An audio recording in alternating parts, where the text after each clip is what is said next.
नमस्ते everyone, this is doctor Rama. आज एक क्वेश्चन से स्टार्ट करेंगे।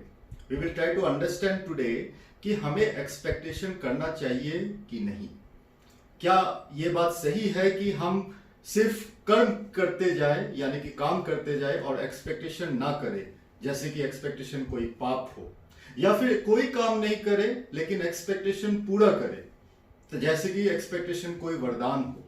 हमें यह जानना है कि क्या एक्सपेक्टेशन कब करना है, कितना करना है, कोई मेजरमेंट है, कोई मापदंड है इस एक्सपेक्टेशन का। इसको जानने के लिए सबसे पहला हमें यह जानना होगा कि एक्सपेक्टेशन है क्या। अगर आप एक्सपेक्टेशन का डेफिनेशन को देखेंगे, then it is a belief that something will happen. यानी कि यह बिलीफ किसका है? यह बिलीफ हमारा है या फिर आपका है कि कुछ घटना घटेगी, या फिर ये बिलीफ किसी और का भी हो सकता है आपके लिए कि आप कुछ करेंगे। तो this is known as expectation. अब इसको अगर हम और अच्छे तरीका से समझे तो we can take an example of a class that has 60 students. उसमें से आप भी एक हैं। उसके बाद आपने इस क्लास में एक एग्जामिनेशन लिखा और उस एग्जामिनेशन में आप बहुत खुश होकर बाहर निकले और आपको लगा कि इस एग्जामिनेशन में हम 90% स्कोर करेंगे। उसके बाद आपने यह भी एक्सपेक्टेशन रखा कि हम टॉप कर जाएंगे क्लास में। आपके पेरेंट्स और टीचर ने आपसे यह एक्सपेक्टेशन रखा कि आप 90% भी लाएंगे और आप टॉप भी करेंगे। अब क्वेश्चन यह उठता है कि ये तीनों सिनेरियो में कैसे कैसे एक्सपेक्टेशन बना। आप जब एक्सपेक्ट किए कि आप 90% ला रहे हैं, इसका मतलब आपने सेल्फ इवैल्यूएशन किया, आपने खुद को इवैल्यूएट किया और आपको लगा कि आप 90% लाएंगे। जब आप ये एक्सपेक्ट करना चालू किए कि आप टॉप करेंगे, इसका मतलब आपने इवैल्यूएशन दूसरों का किया कि दूसरों का परीक्षा या दूसरों का पेपर उतना अच्छा नहीं गया होगा जितना मेरा गया है और मैं टॉप कर जाऊंगा।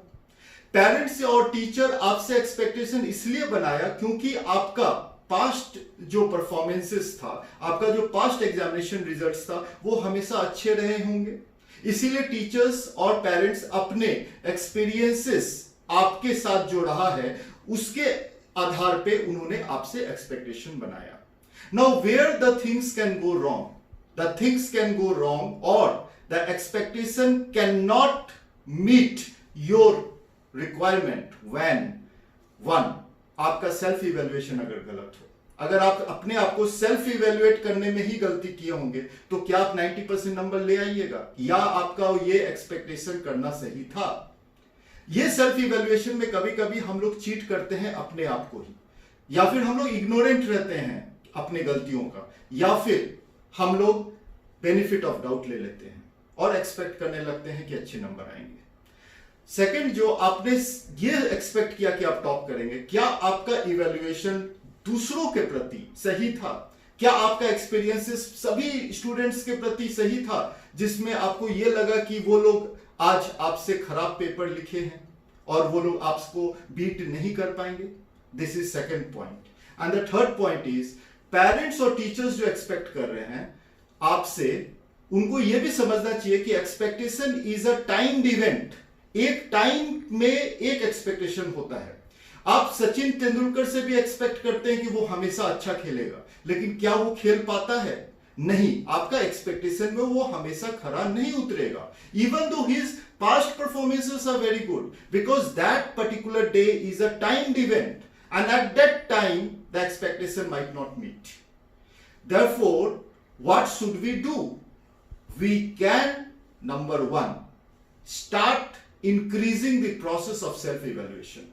आप जितना अपना सेल्फ इवैल्यूएशन और दूसरों का इवैल्यूएशन या सर्कमस्टांसेस का इवैल्यूएशन को अच्छा कर पाइएगा, आप में उतना कॉन्फिडेंस ग्रो होगा, आप में उतना कॉन्फिडेंस ग्रो होगा कि आप रिजल्ट्स प्रेडिक्ट कर पाएंगे कोई भी इवेंट या एक्टिविटी का।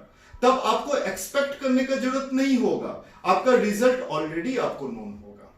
तो therefore we should try to focus more on self evaluation and the evaluation of other circumstances or the experiences, so that it can instill in us so much of confidence that we can able to tell you the results rather than expect for the best. Thank you so much.